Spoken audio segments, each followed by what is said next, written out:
My attitude is that Zimbabweans are smart people. So let people offer themselves the same way that you do applying for a job. And Zimbabweans will understand where their country is today. They will understand, therefore, how to frame the job that needs to be done. And then they will look at the short list or long list, for that matter, of those who offer themselves and see what the best match is. Right. Objectively speaking now, how popular does Robert Mugabe remain in Zimbabwe? His wife suggested that he could win elections even as a corpse. I've already covered the issue of the stats, the electoral stats. Less than 50% of Zimbabweans bother to go. And so the ZANU share of the electoral vote put together with the opposition is less than 50% of the population of eligible voters. So if you want to say he's popular when 50% of your, 60% of your people stay away and say, I don't want any involvement in this, then that's a different definition of popularity. In most countries, I mean, you know, you get quite a small percentage of people who go to vote, but, you know, governments are obviously elected on that vote. What do you see, though, as the main challenge facing Zimbabwe as the country heads or perhaps lurches towards those elections in 2018? I think for us as APA, we've identified three main issues that need to be addressed. The first one is that the country has got no unity. The population is not united. We've got a geographic entity called a nation state, but within it, we've got a people who are completely ununited because the politicians have deliberately done a divide and rule. We believe that a country that is facing the challenges that we're facing ourselves requires to have unity because you're going to inevitably have to deal with issues of prioritization and sequencing.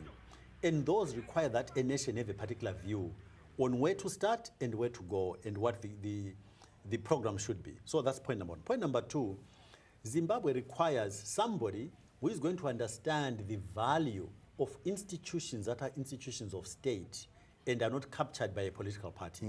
In our country, amongst other Southern African countries, I must say, if you look at the army, the judiciary, the police, and the intelligence services, they've been made appendages of a political party. That does not foster trust between the citizens and the government. So that's the second leg. You need to create a situation where citizens' rights are protected by these institutions of state. And we don't have that. So citizens don't trust their government. And lastly, of course, the economy.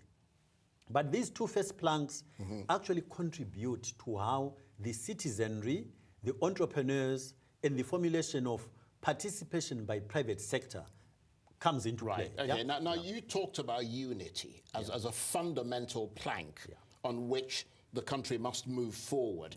And yet you don't seem to understand or agree that a consensus with the opposition, the need for them to come together to create a united front to properly challenge Robert Mugabe is essential. I mean, where do you stand with people like Morgan Tsvangirai, Joyce Majuru, and the rest of them? I'm talking about national unity. National unity is not the same, it's not synonymous with opposition unity.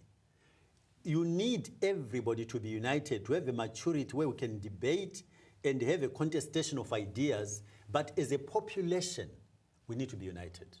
Right. Now, Zimbabwe is isolated and has been so for more than 20 years. What will you do to bring the country back to the right path of rectitude and into the community of nations? The isolation of Zimbabwe stems largely on issues of governance.